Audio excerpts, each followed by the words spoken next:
Dr. Vogels, there are some people in your dressing room. They claim to be from your agency. Agency? I don't have an agency. Hey, what's up, man? How are you doing? Nice to meet you. Such a pleasure. So my name's Channing. I'm the creative director for Craftwork Agency. Can I call you Verbs?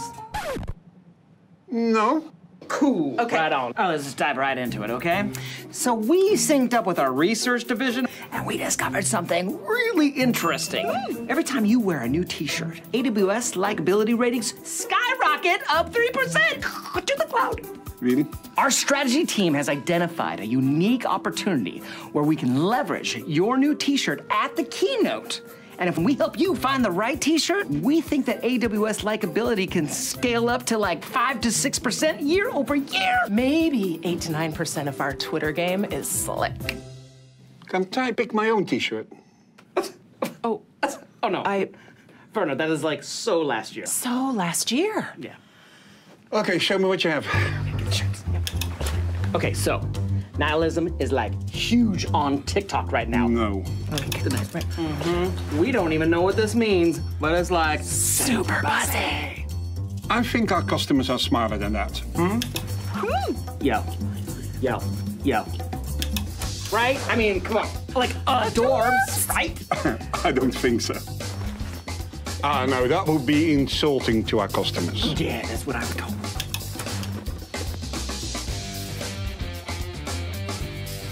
Last one.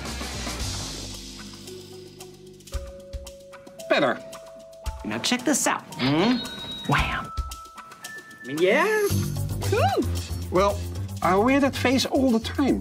I would look good on someone else. Why don't you let me pick my own t-shirt? So thank you for all your help. So he's probably, that's a yes, right? No, cool. Okay, Right on. Please welcome Chief Technology Officer of Amazon.com, Dr. Werner Vogels.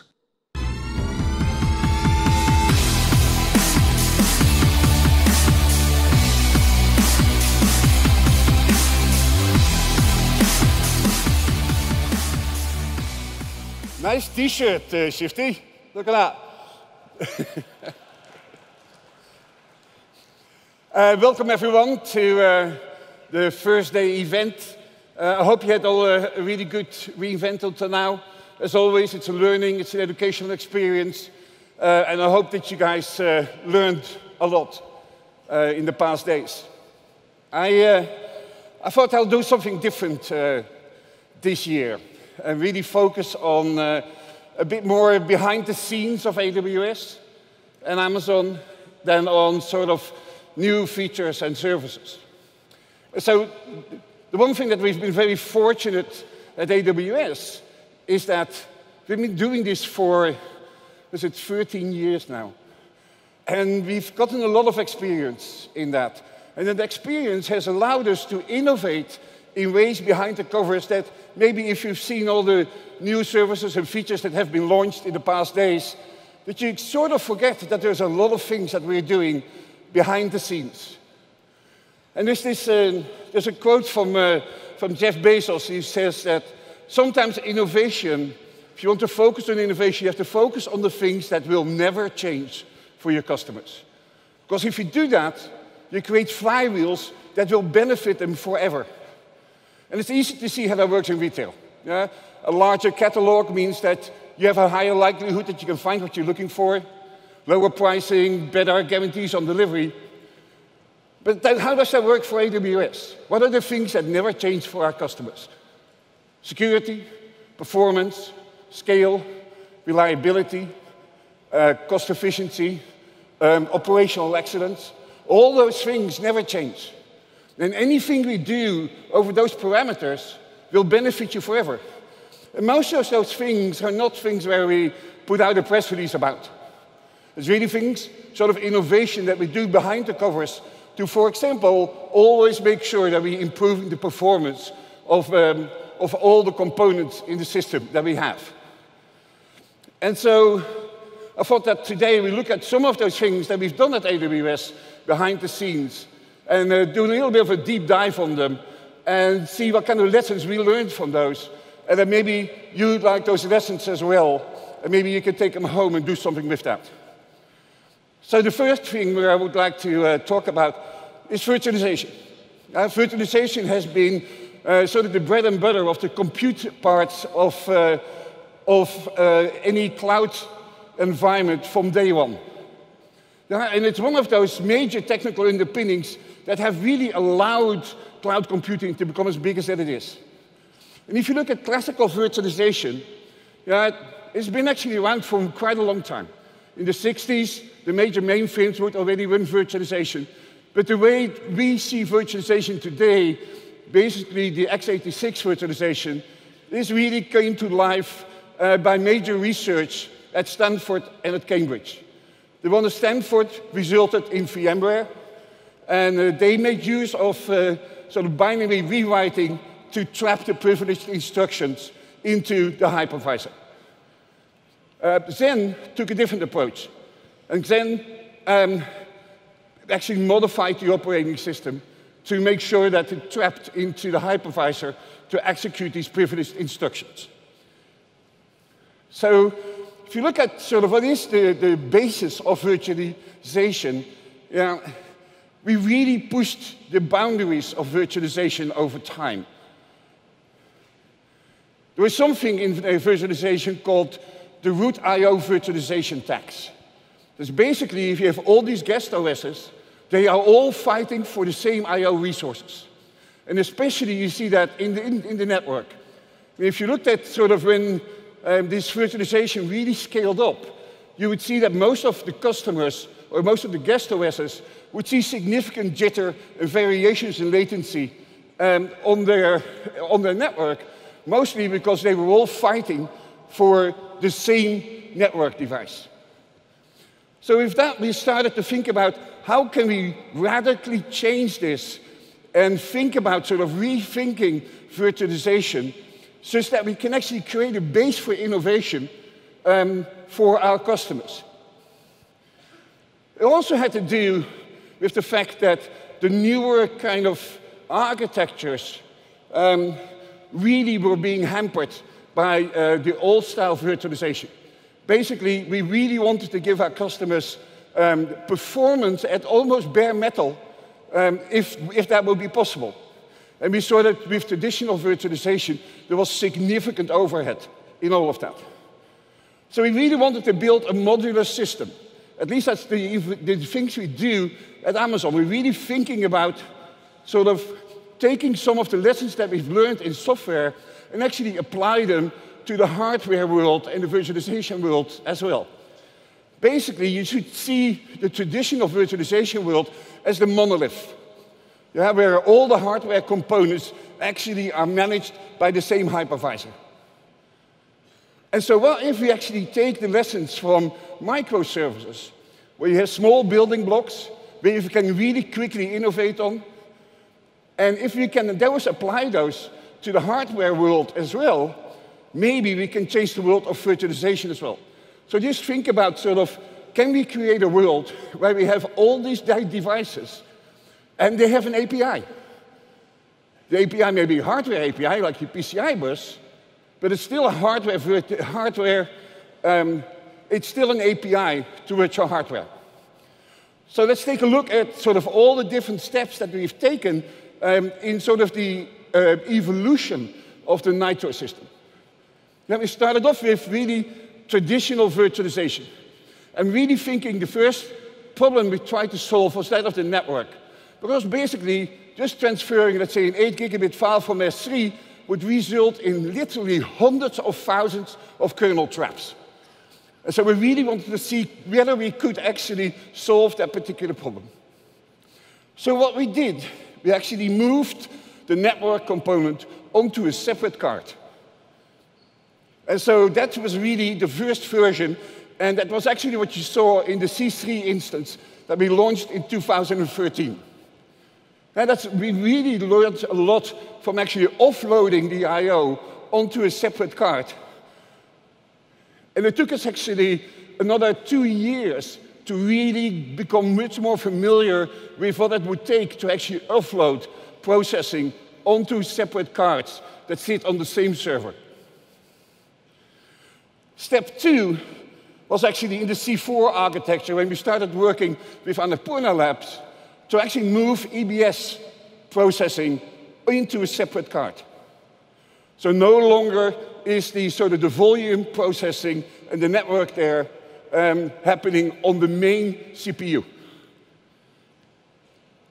That was such a success of the Nitro card in the C4 that Annapurna Labs actually joined AWS, and we started working on the C5, which was a major jump because we could also do all I/O that we were doing on the servers. We would offload all the I/O onto separate cards. And the next step was then to really start thinking about, can we actually remove all the other pieces of the hypervisor and move all of those into a control plane on separate card? And that became the complete Nitro system. So there's a Nitro controller that does the management. And then we also built a new hypervisor that is absolutely really minimized. And so you can do all of this. And so the first ones were the X1s, and they actually really became much more faster, much better performance, and much more secure than we could ever have done before. So let's take a look at how this works, how you interact with it. And basically, if you would create a volume, an EBS volume, you would do a volume attach. That would actually talk to the EBS control plane, who talks to the EBS card on the Nitro, in the Nitro system, who then actually makes that as an NVMe device, notifies the PCI bus, and then the hypervisor traps that and actually mounts that volume then in the guest OS.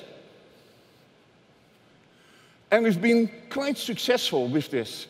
If you look at the pre-Nitro hypervisor, and this is a typical jitter that you would be seeing if you interact with an EBS device. This is after we offloaded it onto Nitro. Basically, all jitter has disappeared. This had allowed us to double the IOPS to EBS, increase the throughput tremendously, and if you heard it earlier in re:Invent, that the EBS optimized bandwidth has actually increased from 40 gigabits a second to 19 gigabits a second. Now, this is networking and EBS, which is really important for actually all of our customers. But if you look at processing, what has happened to the processors? And if David Brown earlier in the week talked about a customer who had a requirement of 150 microseconds processing time. And if you look at the C4, which is before the Nitro hypervisor was introduced, you can see that the customers had trouble actually meeting the processing capabilities. Then we asked the customer to actually try the same thing on a C5. And as you can see, the C5 has performance that is almost close to bare metal. This is purely because the hypervisor is so thin that it is no longer in the way of the guest OS to get the performance that they want. The same goes for storage latency. The i3s were already beasts in storage, but you can see that after the introduction of Nitro, both at the P50 as well as at the end of the performance spectrum, there's rock-solid performance. And it's increased almost as much as 4x. The same is if you look at the network-optimized instances that we've created. The ones with the N at the back of the instance name. And if you went to Peter DeSantis' talk on Monday night, you saw the additional board that they've created to give you a 100 gig network. And again, performance increased 4x. And it's not just that we were looking for improving performance. With actually offloading all of this onto separate cards, we also could improve security. Trust no one, kill DOM0. We have to remember that DOM0 in the old-style virtualization is a complete Linux instance. Basically, you could log into it and do a memory dump. That is a very big security risk. Yeah? And as such, by actually removing DOM0, you also remove any SSH or other access to the devices. And as such, you create a much more secure environment. Oh, thank you.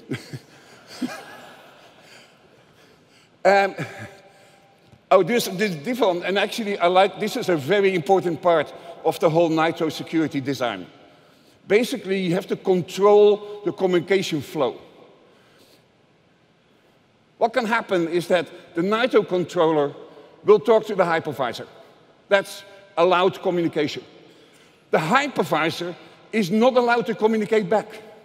If the hypervisor takes actions to control, to actually access the Nitro controller, you know that the system is compromised and you can isolate it and you can start investigating it.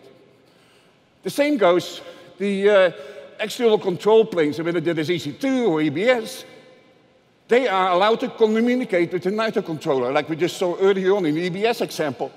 The Nitro controller, however, is not allowed to take any other actions.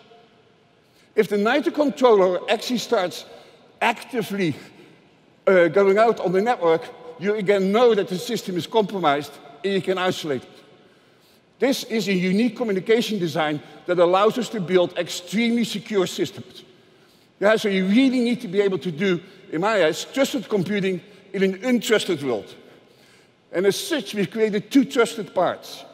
Yeah, there's the Nitro system, but the Nitro system also sits on a complete trusted network by itself, so that all the components can actually talk to each other. Another thing that we were able to do is actually add encryption to it. And you know that I've been always a big fan of actually, so encrypt everything. And with Nitro, we are able to encrypt everything. We encrypt your communication out of the Nitro cards by default. Everything is encrypted by default in Nitro. Yeah, and not just the things that go out over the network. Also, your local disks are de-encrypted by default with no performance implications at all. And as you can see, in that way, we've actually improved security significantly. And we can't even trust the hosts or the guests. Yeah? We have to make sure that the guest can no longer, at no moment, actually do anything to the hardware of the machine that we do not allow them to do. And one thing, for example, that we absolutely do not allow them to do is to modify any of the non-volatile memory in the machine. And what we also do when the machine boots up, to actually cryptographically check all the components of the machine to ensure that they are never compromised in any sense, and otherwise we will isolate the machine and actually start investigating. The cool thing was that Nitro now became a base for innovation. Now we could do all these other things that we could never do before. For example, we could do live updates. We could start patching the operating system. We could start patching the hypervisor from the Nitro card without anything taking down. We could add new hypervisors to it. We could also start running bare metal. And we could also create outposts. All of these things have been enabled by the fact that we've created this platform called Nitro that controls our compute environments. There's also another innovation that we had been asked: can we actually protect more sensitive data? We have a number of customers, and of course, EC2 is used for a lot of highly sensitive processing. The customers has asked us, can you do something more for us? Yeah, are there any innovations that you can do? And given that we're now at Nitro, we could do very unique things. And earlier this week, we announced Nitro Enclaves, which allows you to cordon off a little piece of the memory, and that memory is called an enclave. And in that enclave, you can run your code, and the code is continuously checked to be cryptographically correct, making sure that that code is never compromised. The enclave also has no access to network or to disk. And you, as the as the parent instance, you can actually communicate it over vSOCs with a secure channel. This allowed quite a few of our customers to have even higher control over sensitive data. Now, if you look at sort of Nitro-related innovation, can you figure out where that started? Yeah, we've been able to increase the release of 4x number of instances after that we introduced Nitro. And it really has been a game changer. It has really changed the way that we think about our compute environment and the control over our compute environment. It also allowed us to go up the stack and think about sort of, can we find support for, not just for VMs, but can we find support for containers and for serverless? And with that, we introduced a micro VM called Firecracker. And here to tell us more about Firecracker and Fargate is Claire Ligori, Principal Software Engineer at the AWS Container Team. Claire.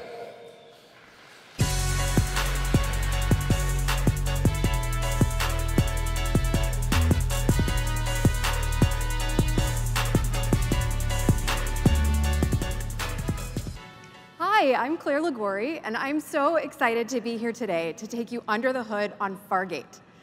Fargate is serverless compute for your containers. On Fargate, we run tens of millions of containers for our customers every week, and security is our #1 priority for those serverless container workloads.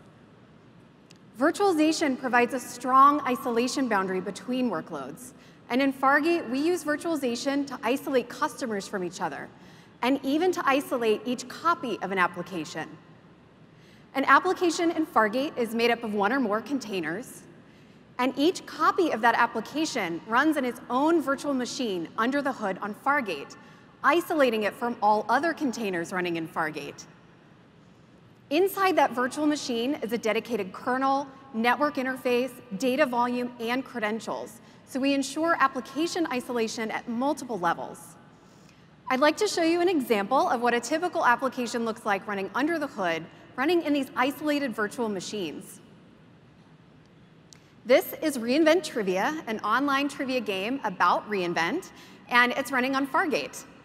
On Tuesday, we announced that you can now use Fargate with the Elastic Kubernetes Service, EKS, and I'm running this application using EKS and Fargate. So I'm going to show you what happens under the hood on Fargate when a large traffic spike comes into this website. Say, for example, I showed it in a reInvent keynote to thousands of people.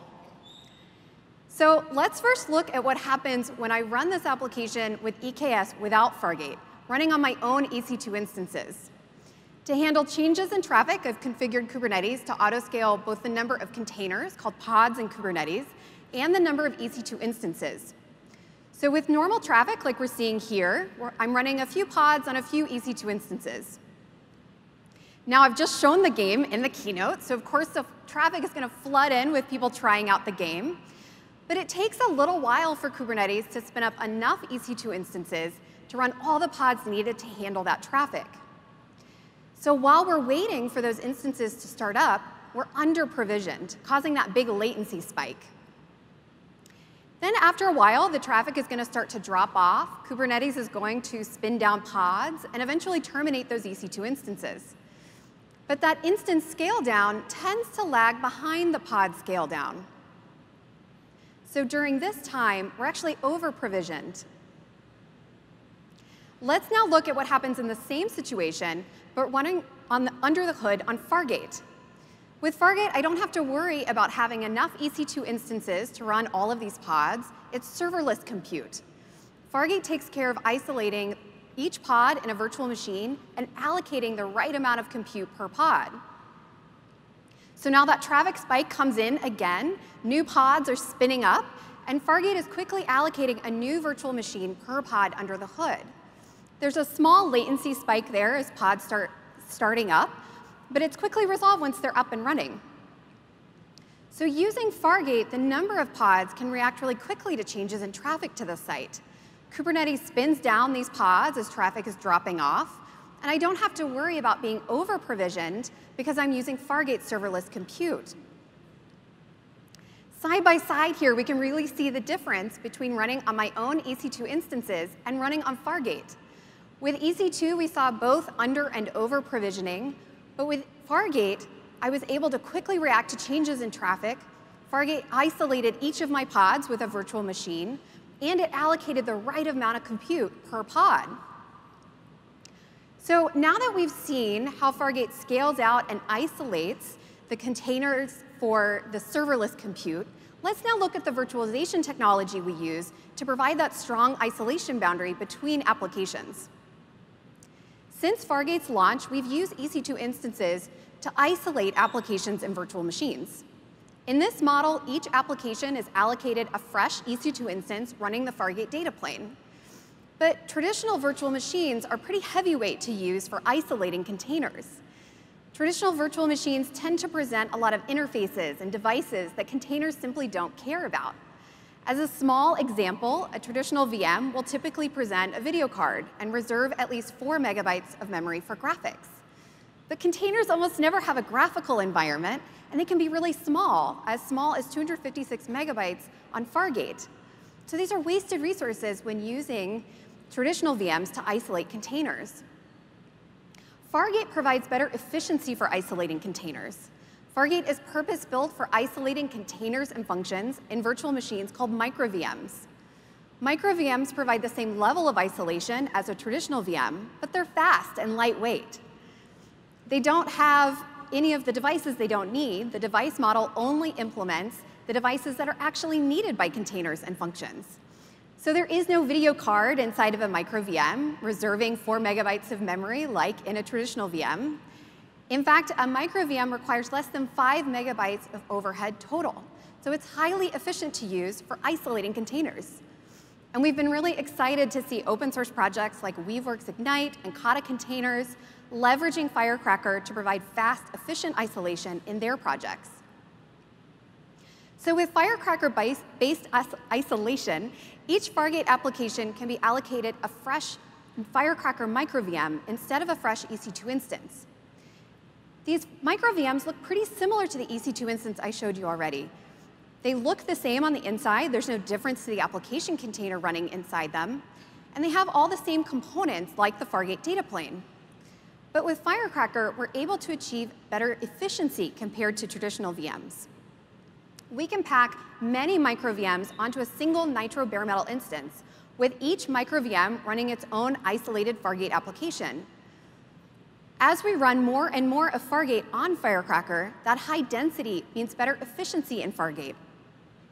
I want to share a bit about what we're working on now under the hood on Fargate. We're optimizing how we fit Firecracker into Fargate. We originally ran the same Fargate data plane inside each micro VM, just like we did on each EC2 instance. But that's no longer optimal at our high scale and high density on Nitro bare metal.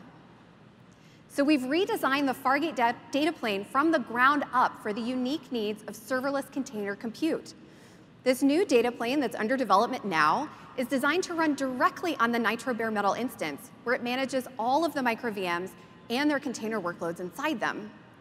The containers running inside the micro VMs can actually start up faster in this model because they don't have to wait for any other components to start up in the micro VM like that Fargate data plane. We're developing a core component of this new Fargate data plane in the open on GitHub, the Firecracker Containerd project. Firecracker Containerd makes it simpler to use Firecracker to isolate containers. It enables using the open source project Containerd to manage Firecracker micro VMs. It minimizes the overhead required for isolating containers in micro VMs. And it exposes container images as block devices to the micro VM. So check out Firecracker Containerd on GitHub for a little sneak peek at the future of part of Fargate under the hood. Thank you so much.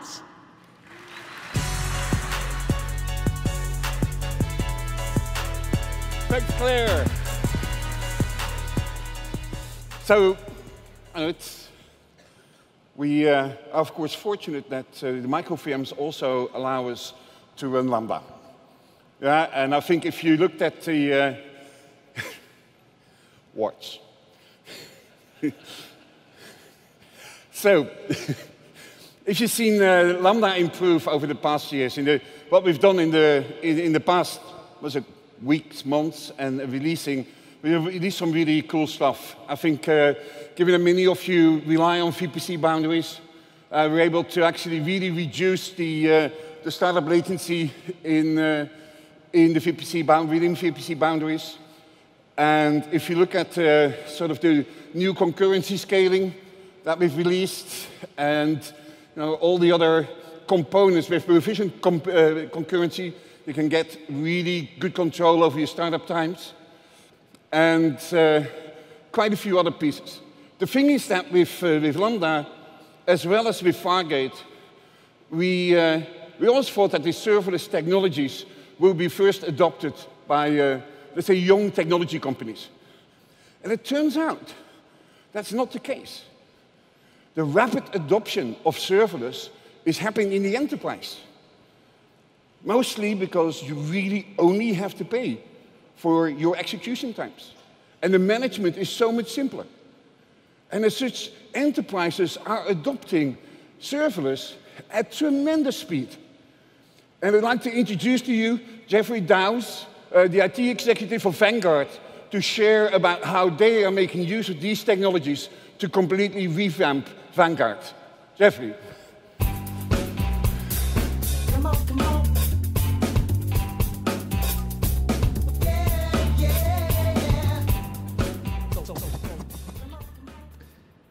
Good morning. I'm thrilled to represent Vanguard today, and I'm excited to share with you Vanguard's journey to the cloud. At Vanguard, our core purpose is to take a stand for all investors, to treat them fairly, and to give them the best chance of investment success. Let me introduce you to our firm. We're a global asset manager. We have 30 million investors. They entrust us with $5.7 trillion of their assets. We offer 450 investment products. We have 17,000 crew. That's how we refer to our employees. We have no physical branches. We're a digital firm. 90% of our client interactions come through digital channels. We have 40 years of lowering the cost to invest. Most importantly, we have industry-best client satisfaction results. From an IT perspective, we're big and we're complicated. We have global data centers, mainframes, thousands of servers, lots of storage, thousands of apps, 50,000 endpoints, 5,000 technical staff, and in our business, downtime is not tolerable. 6 years ago, Vanguard senior IT leaders set out on a transformation. We knew that if Vanguard was going to stay competitive in the digital age, we needed to be better at the business of IT. We wanted to accelerate the pace of innovation. We wanted to deliver business value at startup speed. Continuous delivery, DevOps, microservices, cloud, new ways of working, CI/CD, all of these concepts were in play. But we knew cloud was the cornerstone to going fast. We knew it was the linchpin to our success. So we set out on a private cloud journey since we had some concerns about public cloud security. 1 year into our journey, back in 2015, we sent 3 of our cloud architects to reInvent. Upon their return, we knew we could not compete with the cloud-based services being delivered by AWS. We also knew that building a private cloud was going to take too long and be too expensive. A quick huddle with our CISO and other senior leaders, we pivoted to public cloud, and we selected AWS as our cloud provider. With public cloud as our destination, we quickly formed a cloud construction team, many of whom are in the audience today. Thanks, guys. They are full stack in their structure. They are outcome-oriented in their mission. Most importantly, they have aligned goals. So how does a big firm like Vanguard with big data centers get to the cloud? What was our starting point? We had a traditional tech stack, heavily virtualized. We had big data platforms, monolithic applications. I'm not talking about monoliths that are 1 million lines of code. We had monoliths that were 30, 40, 50 million lines of code. And we had an APAS running on-prem for our emerging portfolio of microservices. Following a design guideline of security first, commensurate with a heavily regulated asset manager, we built out our accounts, VPCs, and a security apparatus that entailed over 150 security controls. With security in place, we wanted to start moving some of our workloads to the cloud.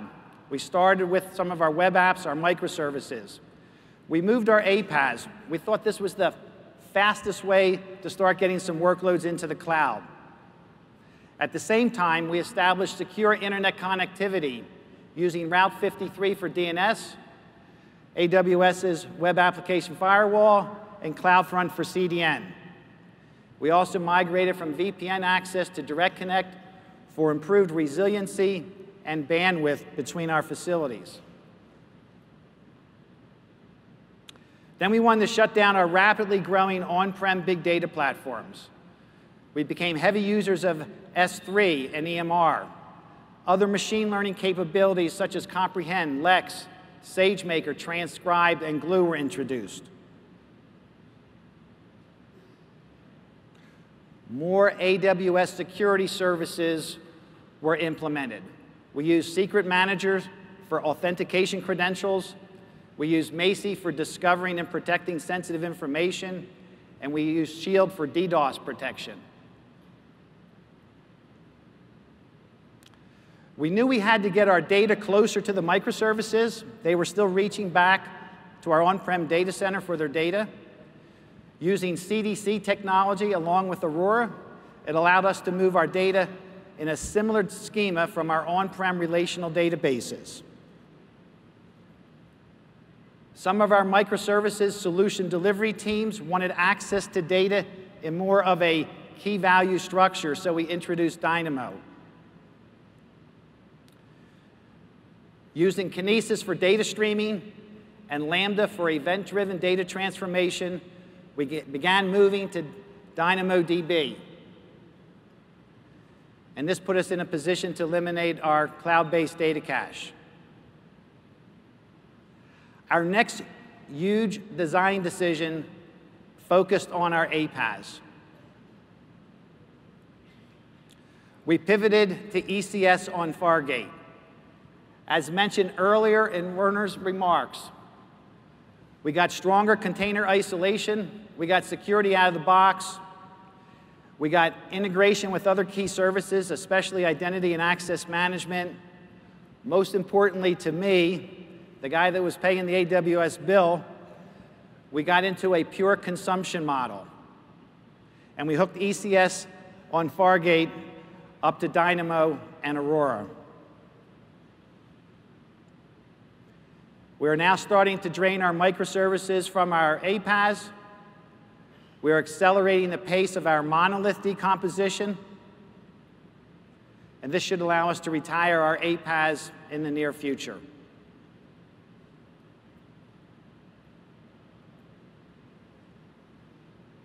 Finally, we started to move the gold copy of bounded context of function and data to the cloud. Recently, we have strategically decided to host our emerging advisory platform on ECS on Fargate. This platform supports our advice services that are increasingly in demand from our clients. So here's our end state, just about a 100% cloud-native architecture. So what does Vanguard get out of this? We know we can reduce the cost of compute by at least 30%. We know we can build software 30% faster. We know we can deploy our capabilities 20 times faster. And all this leads to a better ability to innovate. And along the way, we get improved resiliency. Since 1973, Vanguard has been disrupting how investors pursue financial security. Today marks the 17th time Vanguard has been on stage somewhere at reInvent. I'd like to thank AWS for these opportunities. I'd like to thank the Vanguard Cloud Construction team for making all this possible. And I'd like to thank our investors who entrust us with their assets so that they can enjoy financial security. Thank you.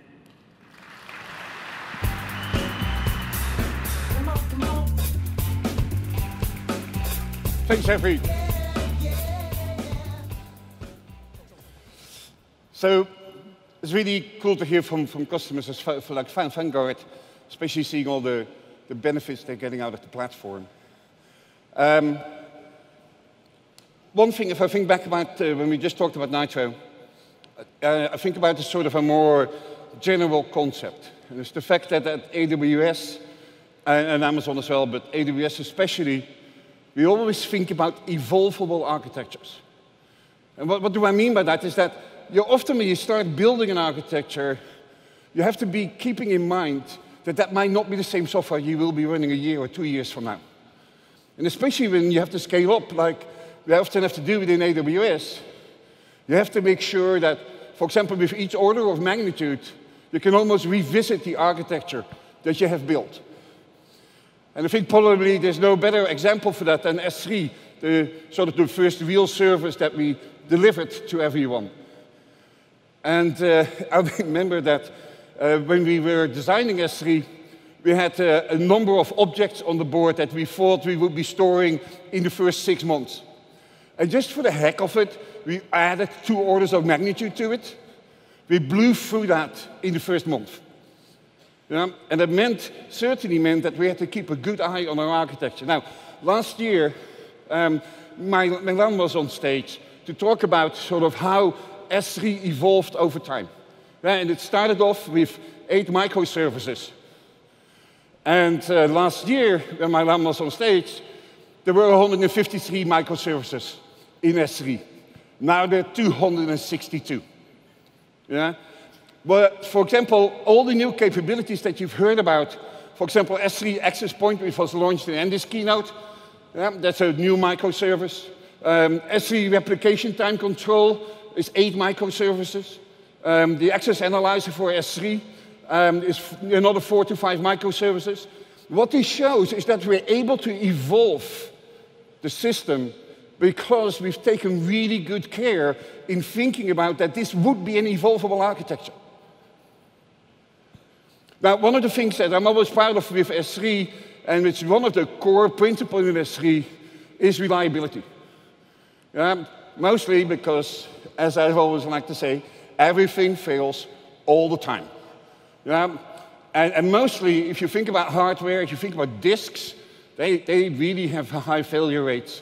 But network controllers do weird things. You have bit flips in memory. There's all these things that will happen to you at scale that you need to be able to be prepared for. And that's even the hardware. Not even thinking about sort of like black swan events, like a bug gets hit in one of the components. So we're always thinking about how can we reduce the impact if things fail. How can we reduce the impact on our customers? And we call that blast radius. So we're always thinking about how to reduce the blast radius. And I've talked last year, and last year also Peter Voschel gave a great talk on cell-based architectures. And so let me just quickly revisit that.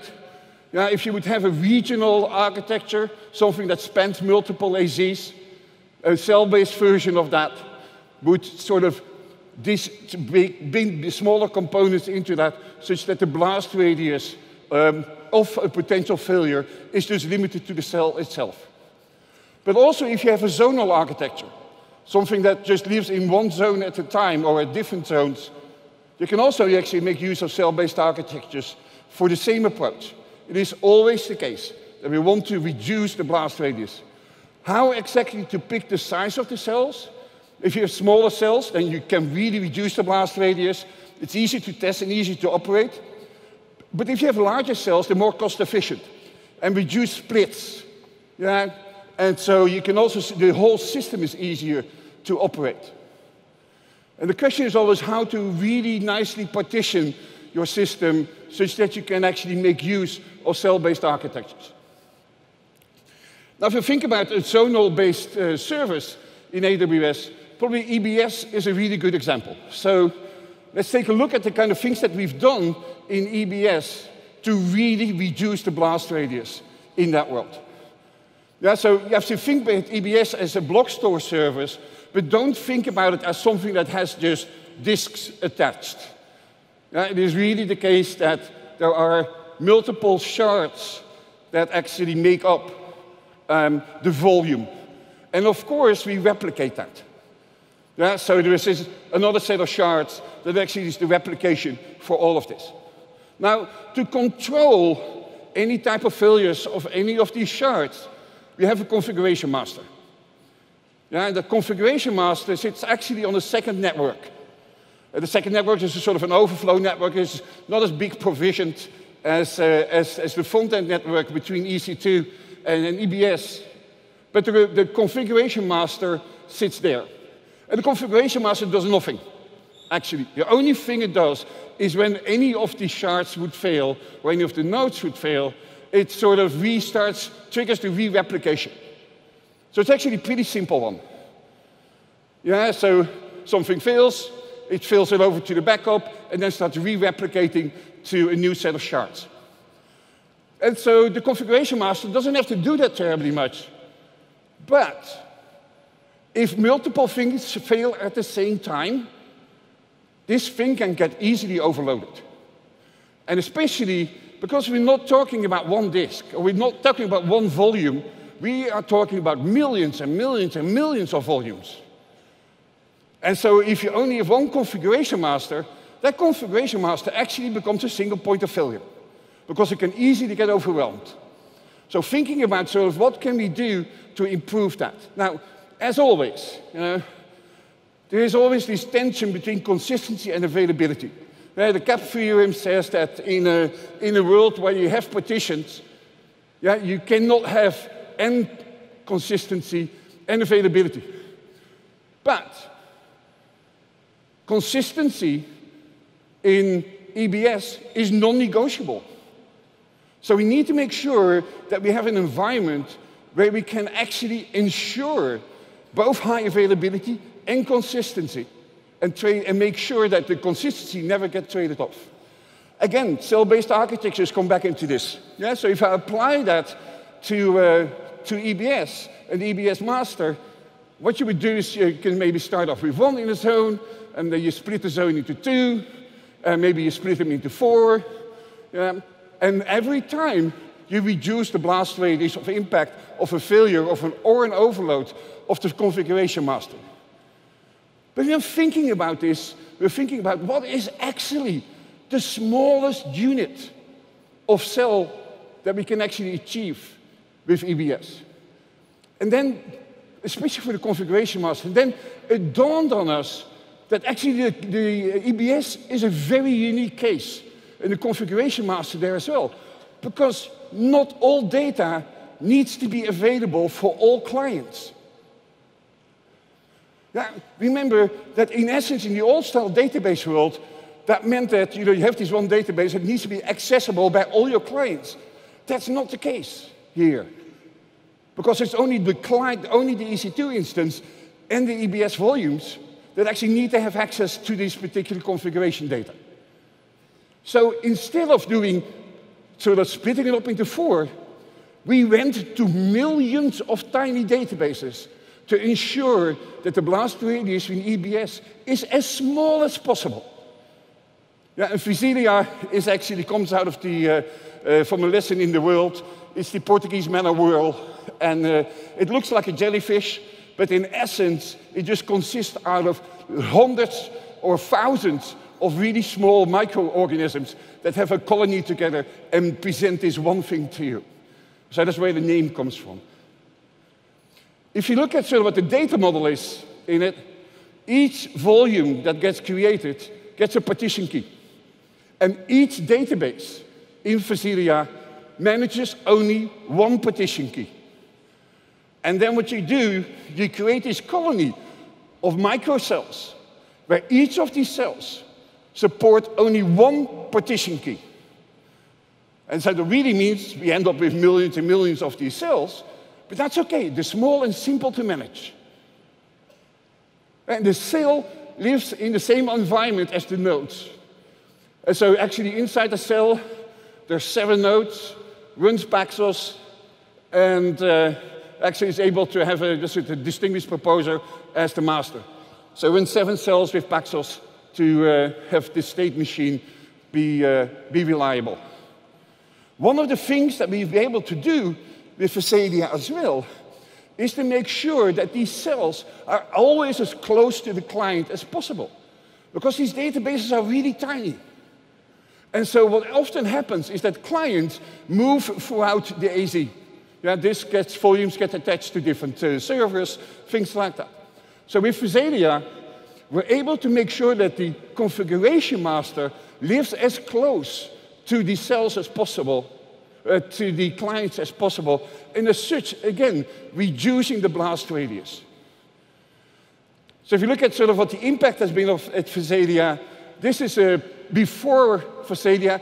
This is sort of the error rate it's an aggregated error rate of accessing configuration master in a pre-Phasadia world.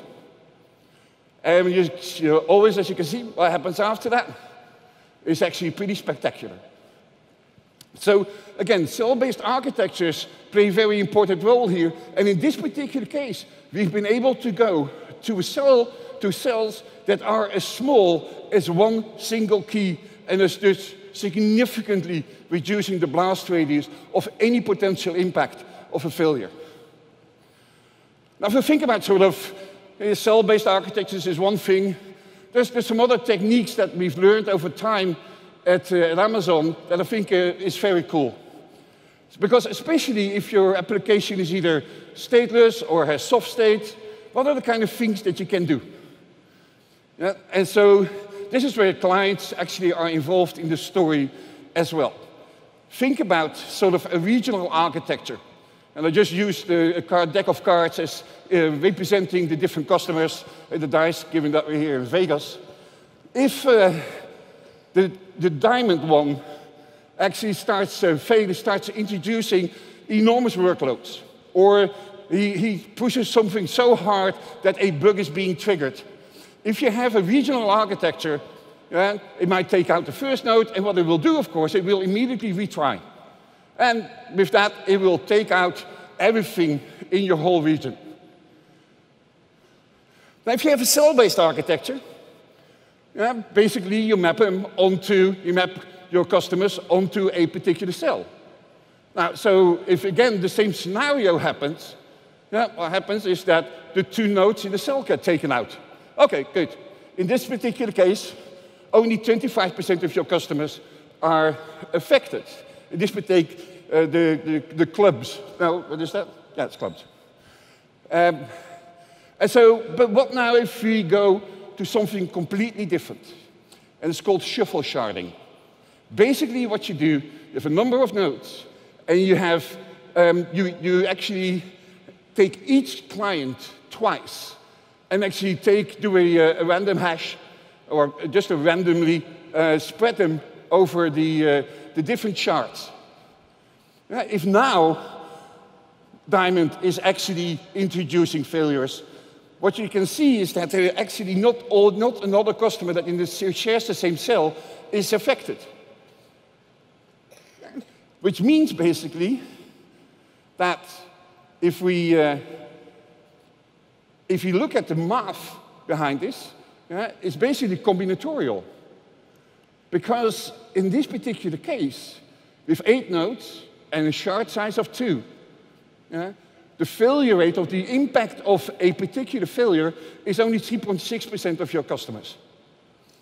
Now, that's if you have a very small set.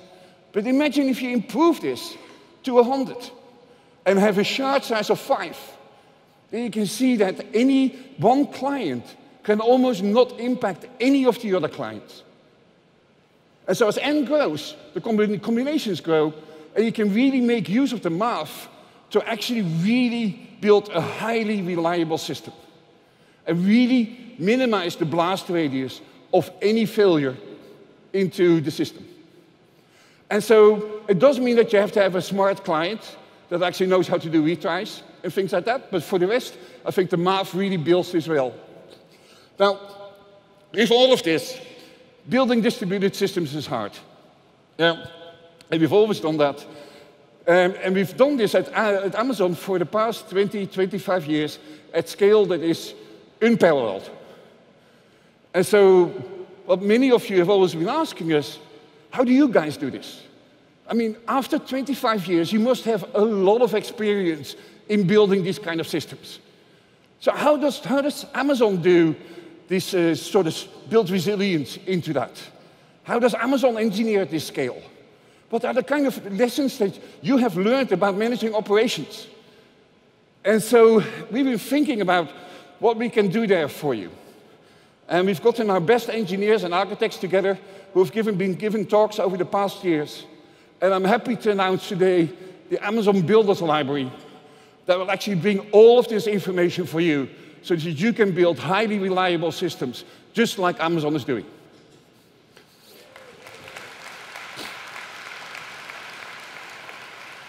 And so we're launching this with 15 articles, and in all sorts of different areas. And for example, how to implement health checks. What are the best practices around that? What is the history of Amazon there? What are the kind of things that we've learned there? And so I hope that this all helps you build distributed systems at the same scale and the same reliability as that Amazon and AWS is doing. And so if I think about that we're all charting into uncharted territories, yeah, and then our next customer is one that is really charting new territories. So Saildrone is a very exciting startup that creates wind and solar-powered autonomous surface vehicles, and they're making use of all sorts of technologies to chart everything in the seas. So I'd like to invite the CEO of Saildrone, Sebastian de Halleux, to actually come and talk to you about that. Sebastian.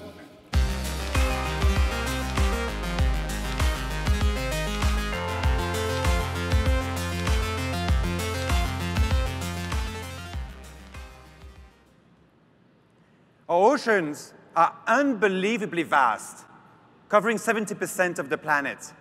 They act as a powerful engine driving complex planetary systems that affect all of humanity. And yet, ocean data is scarce by any standards.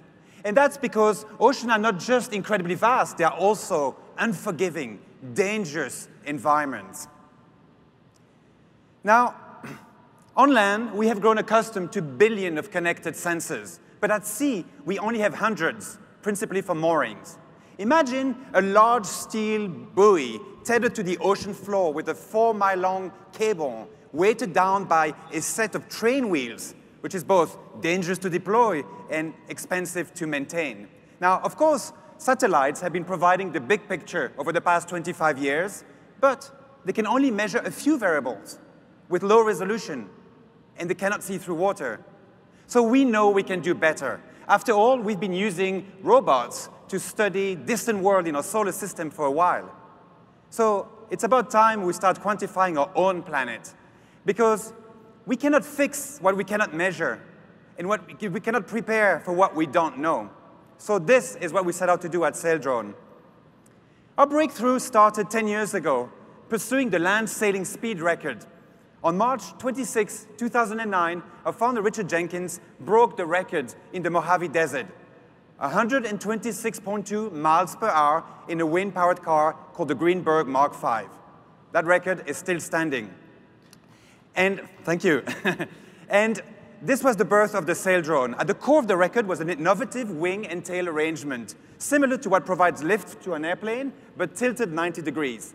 This is a solution that's capable of producing immense forward propulsion for very long periods of time, but it only consumes less than 3 watts of electrical power, less than a refrigerator light bulb. And Each sail drone carries a suite of sensors to measure atmospheric and oceanographic variables with incredible precision. Things like wind speed and direction, air temperature, pressure, barometric pressure, humidity, solar radiation, but also in the water, water temperature, salinity, dissolved oxygen, dissolved carbon dioxide, atmospheric carbon dioxide, underwater sounds, current profile, biomass, bathymetry down to 1,000 meters. I'm talking about a powerhouse of data collection. And of course, not just one sail drone, but a global fleet of sail drones. And this incredible planetary infrastructure, naturally, is powered by AWS.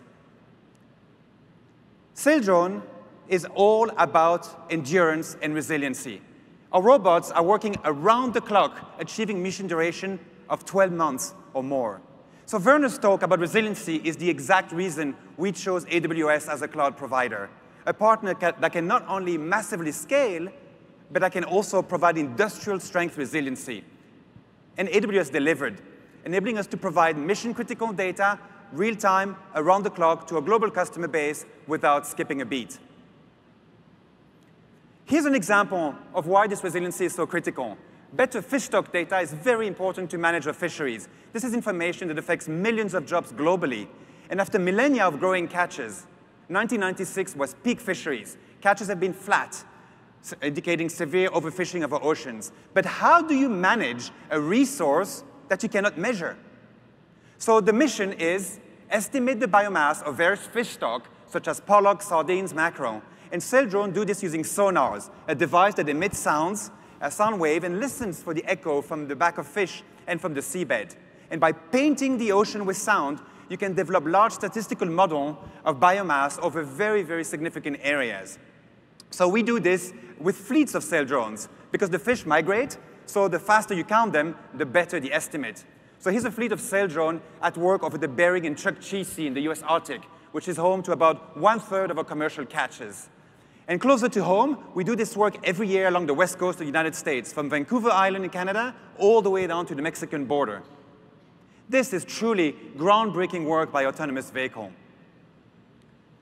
Above the surface, our onboard cameras are busy accruing a very large data set of tagged images, which we have come to think as the ImageNet of the ocean. And this data set now powers the very first machine learning algorithm optimized for maritime domain awareness, which is a place where everything is always moving in every frame, a very complex problem. This is, of course, still work in progress because the ocean keeps on surprising us, and the algorithm encounters novel scenes like a drone riding seal, which is very hard to tag. Earlier this year, sail drones successfully completed the first ever unmanned autonomous circumnavigation of Antarctica. You've seen from the deep racer how hard it is to go around the track. We went around Antarctica 196 days non-stop from New Zealand to New Zealand. And data from this mission quantified the key role, thank you, that Southern Ocean plays in regulating our planet's carbon dioxide, a key driver of climate change. So to achieve this feat, we relied on some serious data crunching on AWS to navigate from waypoint to waypoint. First, we had to ingest numerical models describing changes in pressure systems, which in turn drive various wind patterns from different directions, something that influences the trajectory of the drones in pretty dramatic ways. Below the surface, we had to track currents, which are eddying around and swirling, can slow our progress, and of course, waves. 60-foot large waves, different wave height, different periods, which act as so many obstacles that can slow our progress or literally destroy the vehicles. So as you can see, as we zoom in onto the drone, you can see that the navigation logic is actually quite complex, navigating these multiple fields in the most optimal manner. And this is a task we accomplished seamlessly with clusters of AWS compute, and then sending the resulting instructions to the vehicles via satellite. Our longer-term vision is one we called the quantified planet. It's not about just one sail drone. We're dividing the entire global ocean into 1,000 subdomains, each 6 by 6 degrees in size. And we're working to deploy a drone in each of those boxes. The goal is to achieve planetary coverage and thereby help deliver better insights into those planetary systems that affect humanity.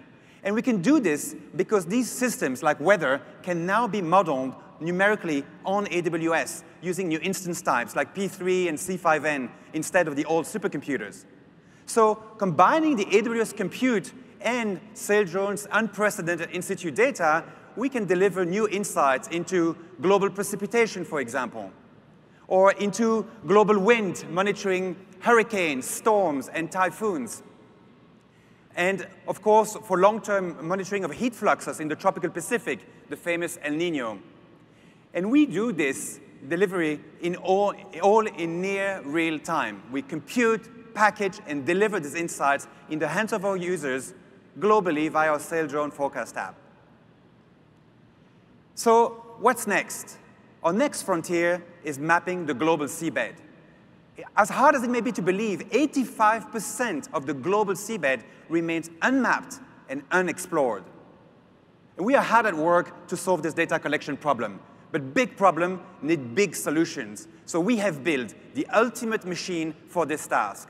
And I'm very proud to present the Saildrone Surveyor, which is a 72-foot-long wind-powered vehicle carrying a 1-ton sonar system capable of imaging the bottom of the sea down to 8,000 meters. That's 24,000 feet. So together with our partners, we aim to complete this mission within the next 10 years, creating the very first complete map of Earth for the benefit of humanity. It's a true planetary endeavor, and it involves unprecedented scope and data set. And like so much of our work, it's really made possible by our collaboration with AWS to help store and process this amazing set of critical data. So we're excited to see what the future holds as we explore new realms and new possibilities with Saildrone, and we look forward to continuing strengthening the amazing partnership we have with AWS. Thank you.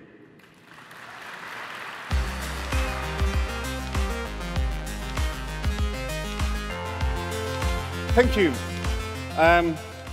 A big part, of course, of weather prediction is fluid dynamics. If you want to see how you can treat AWS as a supercomputer, you should rewatch Peter DeSantis' presentation from Monday night, where he really explains how you can make use of EC2 instances to build supercomputers. Now, I want to take a little bit of a different track now, looking a bit at more at the big industry kind of stuff that we've seen happening, and especially in the world of manufacturing. And so Industry 1.0 was, of course, at the end of the 1800s when steam machines came into action, and we saw the whole industrial revolution started to take place, and gin carts starting to be invented. And so if you now look at sort of from Industry 1.0, moving over to 2.0 is where electricity gets introduced. It becomes this big source of power. And you start to see major shifts in the manufacturing process as well. Because the first assembly lines are being built in those days. 3.0 is when all the electronics start to arrive and all factory floors start to be sort of controlled through PCLs and things like that. And then in the next phase, in what we now these days call Industry 4.0, is where automation starts taking place. Where everything becomes automated. And especially also things like logistics and everything else around. But are we really at Industry 4.0? Because I don't really believe that so much. Because if you look in 2015, the average age of the equipment in factories is 22 years. And they have never been so old as since 1935. And factory equipment really is too old to be able to produce the data that we want to get out of this to create insights. And so I don't think we are at 4.0 yet, because factories and manufacturing sites need to change significantly if we really want to start creating insights into this world. And if you look at all the different pieces that are still really a big deal in manufacturing sites, there is no data that is helping them create that insight. And the data needs to start flowing out of these manufacturing sites into places where you can actually do the analytics. And if you want to create insights, there's a lot of insights to be had. Yeah, and if I look, for example, at predictive maintenance, or autonomous transportation, wearables, collaborative robots, all of these kind of things is, in my eyes, what Industry 4.0 is about. But there is hardly any manufacturing that is already at that pace. And today, factories are already producing about 1,800 petabytes of data a year, but it's only a small fraction of what is needed to really create the insights into this world.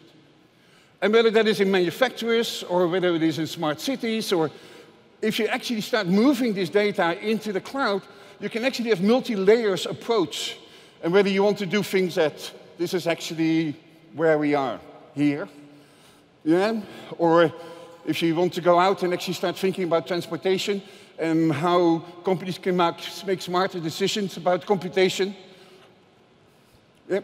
Or, for example, move out into the level of cities, or go even further. Yeah. Go up and think about sort of what are the kind of things that we can and have to do around agriculture. Now, the world actually grows more and more. The expectation is that by 2050, we have 35% more people in this world that need to be fed. All the way to transportation. Yeah? We can have all these multiple layers of how sort of we should be collecting data and how this data need to grow together to create new insights. And sort of, if I think about that, and I think about sort of bring that back to how Amazon operates, I think back on sort of the physical parts of Amazon.com, and that's the fulfillment centers. Yeah, so in the early days, we sold books. Yeah, and there were about 3 million books when available when Amazon started. And of course, fulfillment was challenging, but they had their own logistical challenges, but it's actually relatively simple. However, if you need to start selling TVs and toothpaste and pillows and shoes and coffee, things become a lot more complex. Yeah? And our plans was really to do that. So in the early days, it looked like a lot like a normal warehouse would look like. But that definitely is no longer the case. Yeah? We aimed to really sort of create better deliveries. Yeah? We moved at one moment from $25 free shipping, and then to 2-day shipping, and 1-day shipping now. And if you have Prime Now, you get it within an hour. So how do all of these things change while you still need to improve worker safety and make sure that you can do the guarantees at the speed that you would like to do? Of course, in all of that, in a typical warehouse, there's about 4 million bins and about 10 million items. We use computer vision throughout the systems. We set it out in what's called the Manhattan grid style, where the paths are which the pods, the Kiva systems can actually follow. They bring them towards where the workers are, so that you can put things in a box together and make sure that actually if there are 2 items that you've ordered, that they do go into the same box together. And as such, we use machine learning to actually predict how to do these things. Yeah, and it's definitely in 4 different areas. Yeah? There's forecasting. What products should we be buying? And then there is, who should we buy it from? Is this from a large manufacturer? Is it from a mom and pop shop? And then the question is, where do we place them? And then if we want to place them, what kind of promises can we give to our customers in terms of delivery? And this is actually pretty challenging.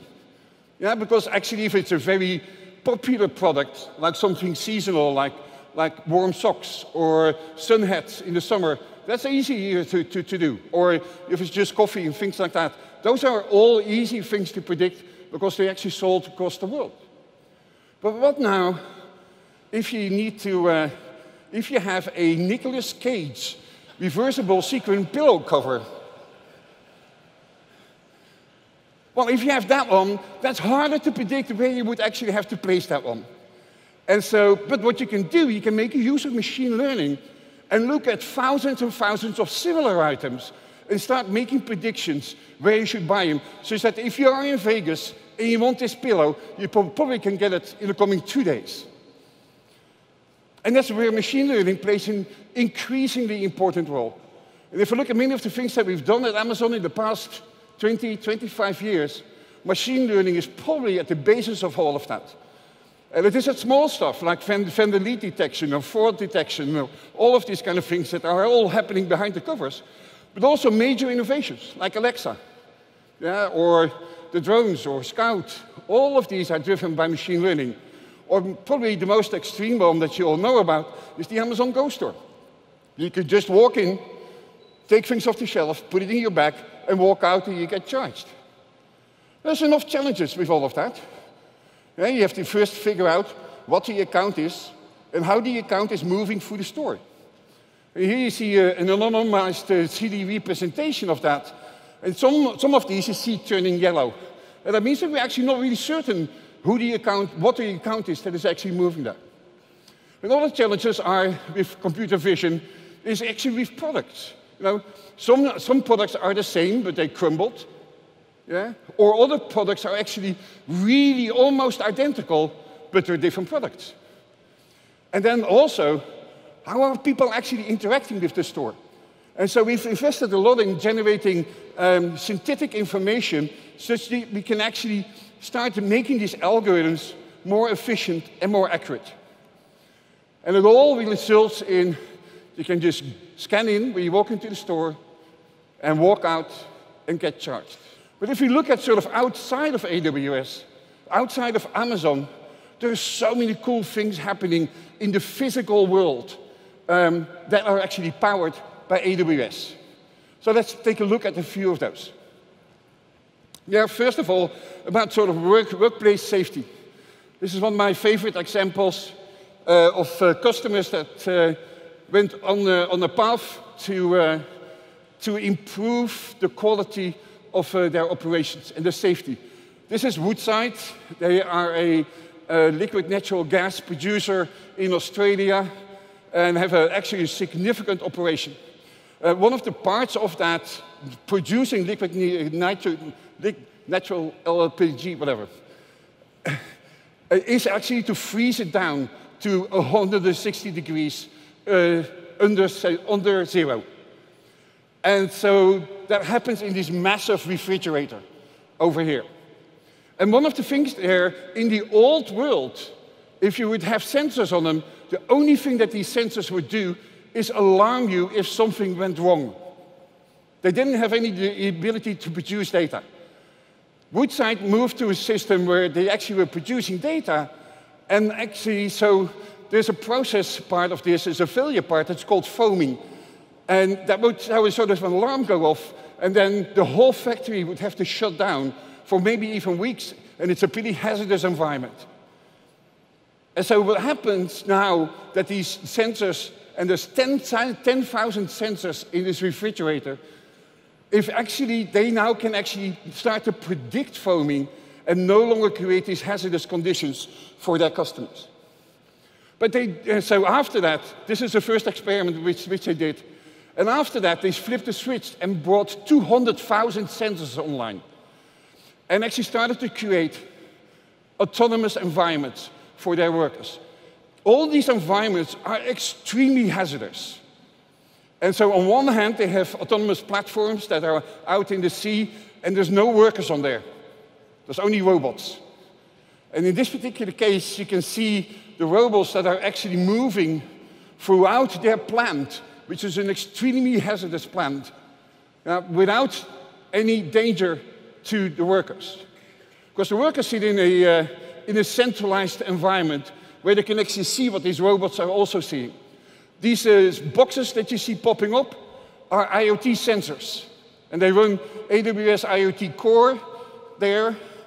And they're able to actually take actions if sort of control things need to just happen, instead of just having to send people in big hazardous suits out there to do the work for them. Module is another interesting company. They make wearable devices to improve workplace safety. like safety belts and gloves and things like that, so that they can track how workers move through hazardous environments.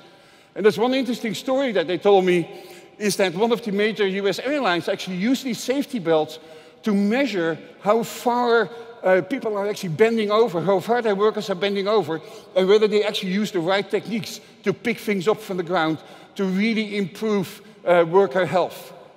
United Rentals is moving to create these massive machineries that are completely autonomous, so that nobody longer needs to work with these massive machineries in hazardous environments.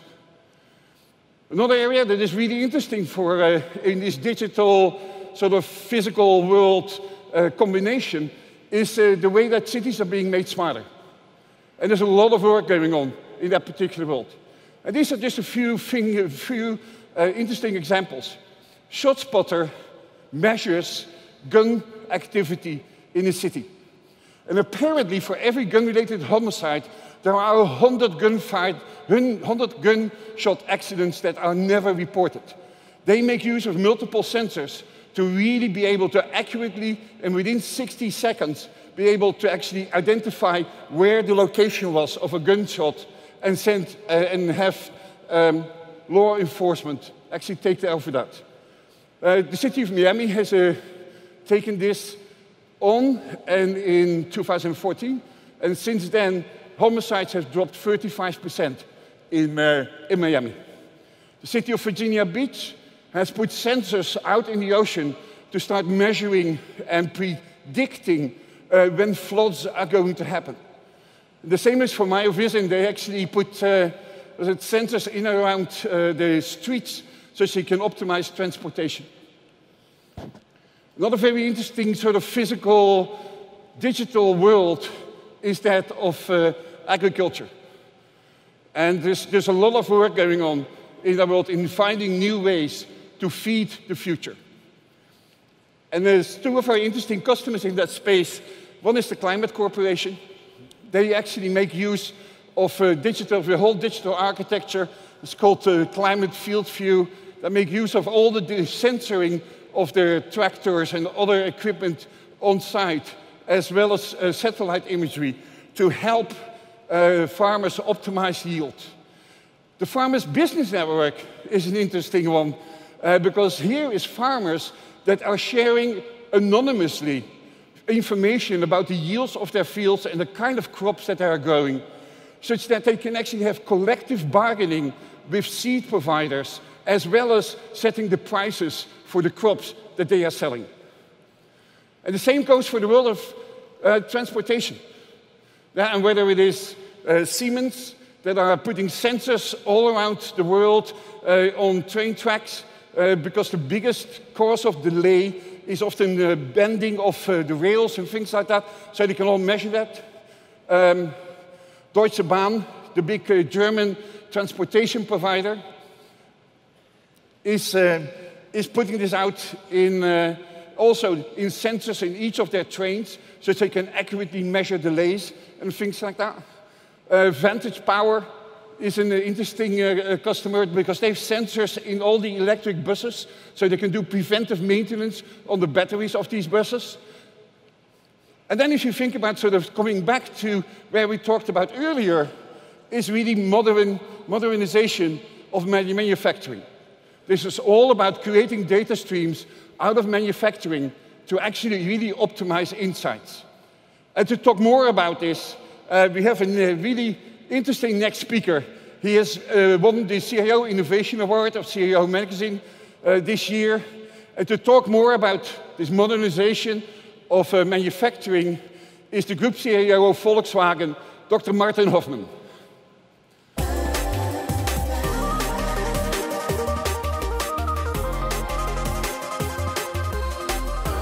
Hi, I'm Martin Hoffmann from Volkswagen. Volkswagen started with the Beetle. Today, we are a group of 12 iconic automotive brands. And the brands with our portfolio are VW, Audi, Porsche, Bentley, Bugatti, Lamborghini, Seat, Skoda, Ducati motorcycles, MAN, and Scania trucks. We have 365 models in our portfolio. So if you want to drive a different model every day, it's going to take you a year of pure fun and joy, I promise. We produce 11 million vehicles per year, which is about 44,000 a day. Why do I mention this number? This is a massive scale and a requirement for any supply chain on a global basis to run in a very efficient and effective way. So our supply chain is highly complex and global. We have more than 1,500 suppliers globally, and they produce and manufacture every day more than 200 million components and parts. And these components and parts have to be shipped into our global factories. So there are 18,000 trucks per day shipping components into our factory, 7,700 ships on the oceans, crossing the oceans with produced vehicles. And in a year, it's about 75 million cubic meters of material that we process. And we do this in 122 factories worldwide, 5 in North America, 9 in Brazil and Argentina, 71 Europe, 4 in South Africa, 33 China, and India. All these factories are running on different grown technology. They have a different age, and so it's very hard to scale from an IT standpoint. So what we are doing together with AWS, we're lifting 122 factories into the cloud. And we do this with one common global architecture that we are building with AWS. So this entire project is what we call the Volkswagen Industrial Cloud. Right now, probably the biggest IoT project in the manufacturing world. And we chose AWS not only because of technology, but because of the ability to scale, to provide us with standards for our factories. The implementation speed that we are getting from AWS methodologies, the flexibility, and the culture is helping us to really accelerate this project. The way we build it, in the center, we built on AWS Cloud what we call the digital production platform. This is an AWS Cloud platform in which we connect all the machines, the robots, press shop, print shop, the body shop, assembly machines, the logistics system. They all get connected into the cloud, on which we run heavy lifting AI and machine learning algorithms, IoT services, and security controls to constantly optimize and compute situation of the factory. And then what we do is, on top of the AWS cloud, we put what we call the Volkswagen Group App Store. This is where we develop use case-based applications for the factory. We develop it once and copy-paste in all our factories. They can download it from the cloud. Applications like predictive maintenance, algorithms that manage and optimize factory functions. So this is our digital production platform. Now, if you take it and extend it to the outside world, which means we are integrating, connecting all our suppliers into that cloud. We're integrating all logistics companies, equipment manufacturers, and all our business partners will be connected to the industrial cloud. We're even that open that we will open it up for other automotive manufacturers to use applications and technology in the industrial cloud. They're also invited to contribute and to load software into the cloud, like an open source ecosystem. So this is going to be one of the biggest ecosystems that will be built in the industry. The architecture behind, I can't go into all the details, and you know them better than I do, but there are 4 major building blocks that we are using in the architecture. One is the OT, Operation Technology IT Gateway, connecting machines, robots into the cloud.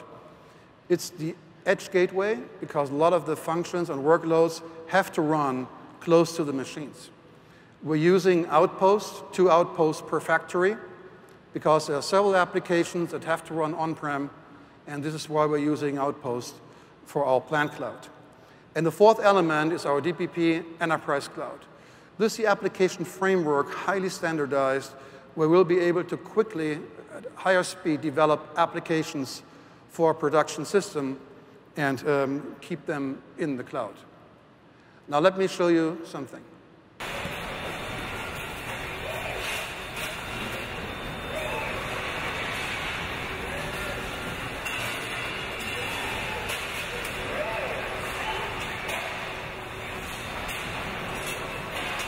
This is where it all happens. This is the shop floor. This is where the AWS cloud gets married with our machines, with robots, with welding systems, and all you can imagine running a factory. So thousands of sensors are constantly sending data into the AWS cloud, into our digital production platform, so that algorithms, machine learning algorithms, can constantly optimize the setting of the factories and parameters of the machines. And we will also run applications for our employees based on the cloud to better manage our factory system. As Werner mentioned earlier in his talk, transformation in manufacturing goes way beyond automation. It's about full integration of all data points in the factory. So Volkswagen Industrial Cloud is the foundation for our new production strategy. In the future, we will have autonomous factories, darkroom factories, and this is the start in that direction. But we will also reduce factory costs by doing that. We define IT standards between the plants. We increase production program fulfillment. That means delivering vehicles on time to our customers. And our product launches will be much faster so we can come to market earlier with new vehicles. In numbers, it's a 30% increase in productivity. We can decrease our factory cost by 30%, and we are targeting 1 billion euros of savings in our supply chain. It has been an incredible journey with AWS as a partner. Thank you very much.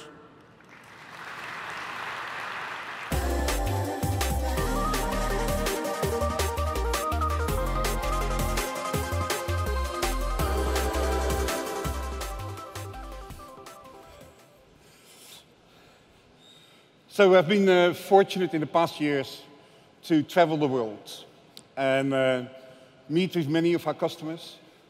And it's always interesting to see that there's a certain group of customers, younger businesses, that are trying to solve really hard human problems.